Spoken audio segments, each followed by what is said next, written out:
morning, everyone. Whoa, I look so disgusting. I'm so sorry. Today is gonna be all about getting back on track. So yeah, I woke up a little too late this morning, but that's okay. Yesterday, actually, I felt like such a loner, so I just started texting a whole bunch of people like, let's grab lunch, I need a friend. So yeah, I have lunch plans today, and yeah, I have to get ready within an hour. It's gonna be good. I have this BB cream, and I've been using it. I've only used up half of it, but I remember I really liked it, so I decided to use it despite the fact that the expiration date is January of this year. And I didn't think it was that important, so I tried putting it on yesterday, but it was kind of stinky and the application was definitely a lot worse. You guys, if I think this is obvious. I don't know why it wasn't obvious for me, but if the expiration date passed for a makeup product, don't use it. Because I think now I know the reason why there's an expiration date. Makeup jump. 1, 2. My hair isn't really cooperating with me today, but yep, I'm running late, so gotta go. Oh, can we forget? The quote of the day. So first quote says, oh, this one's a long one. The truth is that our finest moments are most likely to occur when we are feeling deeply uncomfortable, unhappy, or unfulfilled. For it is only in such moments, propelled by our discomfort, that we are likely to step out of our roots and start searching for different ways or truer answers. Next one. The really happy person is the one who can enjoy the scenery on a detour. Guys, I just finished having lunch, and I'm at a cafe right now doing some work before my 3:30 class. It's a drama class, so I have a lot to prepare. And this is how the cafe looks. It's right next to the dorms. You guys, check out how beautiful it is today. It's like the perfect weather. Oh my gosh. It stays like this with a nice cup of coffee called perfection. Classes ended and it was good. And yeah, I think I'm gonna be editing and then I'm gonna go work out, and hopefully if I have time I'm gonna go to the market to get some fresh produce. But for the time being, I'm gonna have this for dinner. Kimbap, because it's cheap and it's handy and it's pretty healthy. So this one that I got today is part Spam and part spicy tuna. So the opening was at the Spam part, so I'm gonna eat the Spam part first. And this thing is 332 calories. It looks like this. It doesn't look that great, but bon appetit!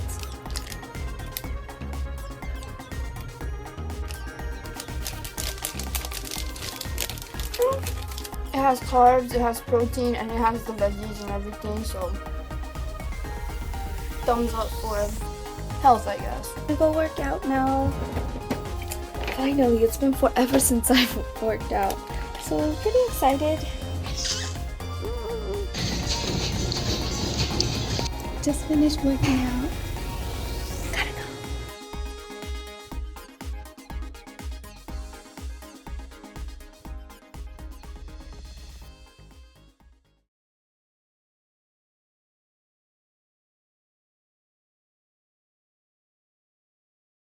If you guys have waited this long, I'll show you guys this clip.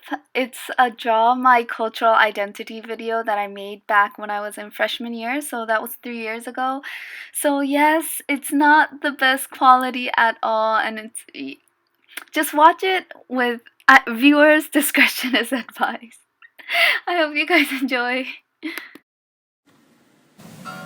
Hello everybody, so today I'm going to be drawing my cultural identity, and it's going to be separated into 3 things, which is my 4 backgrounds, which is Korean, Japanese, American, and my religious views and experiences and problems I have because of my background.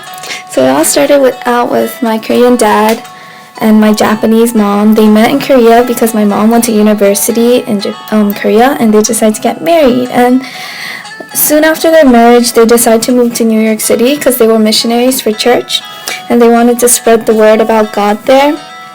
And yeah, in New York City, they had my older sister Jennifer and me. And then a couple years, like a year later, they had my little sister and my other sister, which is 15, and 3 brothers. And they are 13, 11, and 8. And my dad, he was actually a pastor when I was young, and that's why I used to be surrounded by church members all the time. And yeah, he taught mostly in Korean, so most of the people, our members, were Korean, and there were some other people like American, Japanese, Chinese, Filipino. And yeah, my parents were actually always busy, so it was the church members that actually took care of us, and they were the ones that taught me how to write my name. So the first name I actually learned how to write was my Korean name. And they always taught me cool things, and they're the ones that taught me how to eat kimchi, because every time I eat kimchi they'd be so surprised because I was so young and eating spicy food. So that's how I grew learned to love Korean cuisine.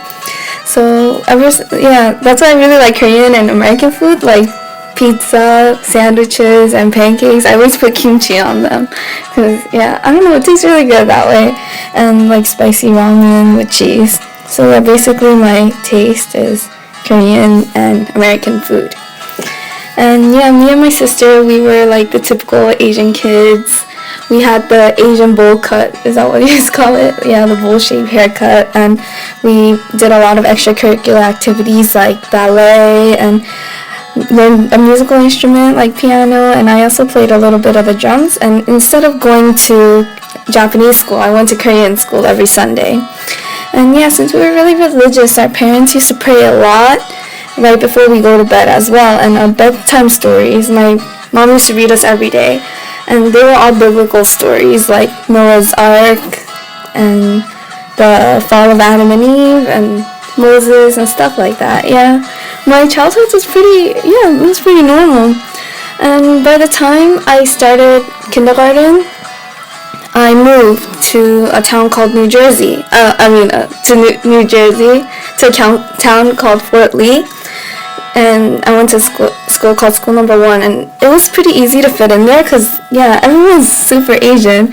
It was 80% Korean people there, so and we all shared similar customs, and we all liked nori. We always brought it for snack time, and we all collected super cute lead pencils and stuff. And basically in that school, the more fobbier you were, the cooler you were. And fob is fresh off the boat. We use it for immigrants or something like that. But then nonetheless, it was pretty cool there. But by the time I was in 3rd grade, I had to move to another town called Bogota. And that town, it was full of Hispanic people and Caucasians, and so it was kind of shocking for me because I wasn't used to that environment. And also it was kind of hard to fit in as well because we didn't really have that much in common. For example, if I brought onigiri to school, everyone would be literally the entire class, they'd be freaking out because nori looked kind of gross. And ever since then I brought sandwiches to school, and no one collected cute lead pencils anymore. It was all that yellow, the typical yellow pencil in America. But then, a couple months later, my super optimistic cousin moved from Korea, and with her cool Tamagotchi, and she showed everyone how cool Korean culture is, and they actually loved it a lot. They really liked it, and I was really happy because I didn't have to hide myself anymore, and I was yay, thanks cousin, like that. And then I kind of choshinota, and I actually had my first crush when I was in 5th grade. Yes, his name was Chris, and I was super obsessive. I was writing his name all over my diary. And that's when I found out my parents' strict rules in order to keep my purity or something like that, in order to be good. So I wasn't allowed to date, smoke, or drink. And I was kind of confused. Oh, and no short shorts and piercings either, but that's okay because me and my sister always snuck shorts out of the house and stuff. So, but nonetheless, everyone was still really accepting, and I even invited some friends to church and stuff, and we all had a little church friend community and stuff. So it was a lot of fun. But the sad thing is that's the year when I started becoming really shy and like concentrating on my grades. So everyone's just like having fun being young, and I'm just like, yeah, shy, good grades, not that fun. And also like, but as long as my cousin was there, I was kind of happy. But that by the time I was in middle school, she actually moved, and yeah, she wasn't with me anymore, and I lost all my friends as well. And yeah, middle school is kind of a blur. And then, but I got accepted to a high school called Bergen Tech. And yeah, I was really glad there because it was full of, yeah, there were a lot of Asians again. Filipinos though. And I fit in really well. And I was like the captain of the volleyball team. I continuously got good grades. And I had I had a pretty good amount of friends. But unfortunately, that only lasted for 3 months because we suddenly had to move to Japan because my grandma got sick and my grandpa couldn't take care of her by himself. So yeah, bye America. And yeah, in Japan it felt really weird. I had a lot of culture shock and communication problems because I didn't know any Japanese and I had poor grades. And to top it all off, everyone didn't call me by my name. I never heard of Chiho before until I came to Japan, so yeah, that was weird. But in order to avoid the stress, I joined the basketball club. And unfortunately, little did I know that it's going to cause me more stress. The senpai kohai thing was really strict, and the captain, she was really mean to me. Like, she didn't understand anything I was going through, so yeah, it wasn't good. But nonetheless, there was this one nice girl who's in the basketball club, and yeah, I thought we could be friends and stuff. And yeah, she asked me one day if I'm going to club on Sunday, and I told her I'm going to church, and I invited her. But then she took it really like, she started spazzing out, and she just never talked to me since. And yeah, I was not used to that reaction. Later on, I found out it was because like in the past, Japan had some problems with religions or something like that. And it was kind of weird because I went to an international school, but not a lot of people fixed my mistakes. Like, I was kind of weird for making mistakes. So that actually made me really quiet, and I just read books to myself to pass time, and I was really confused. But then a miracle happened, and a couple years later, I got accepted to AIU.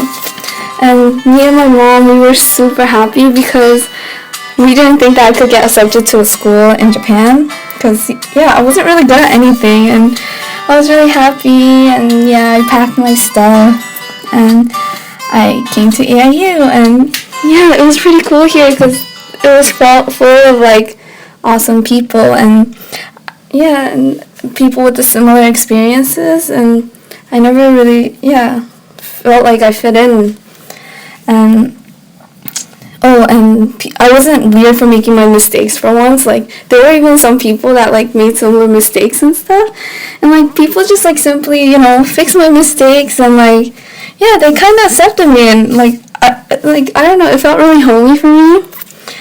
But the problems that I am facing now is the ethical problems. Like, you know, my dad doesn't allow drinking or like, you know, dating or whatever. But there's a lot of like movie guys here and like guys, and yeah, I'm just like thinking to myself if I should, you know, let like experience things, break my parents' rules, or should I follow the safe tracks? Would that make me happier? And I'm just confused. But in order to escape it, I play a lot of Candy Crush, and it makes me really happy. So yeah, I'm okay. And yeah, nonetheless, yeah, I'm really happy actually because I've never been able to think so critically. And I'm really happy, guys. And I want to thank you. And I'll try my best to make the right decisions in the future as well. So we'll see you guys later. Oh, and special thanks to Arisa for letting me use her whiteboard and her markers. See you guys. Thank you so much for listening. Bye-bye.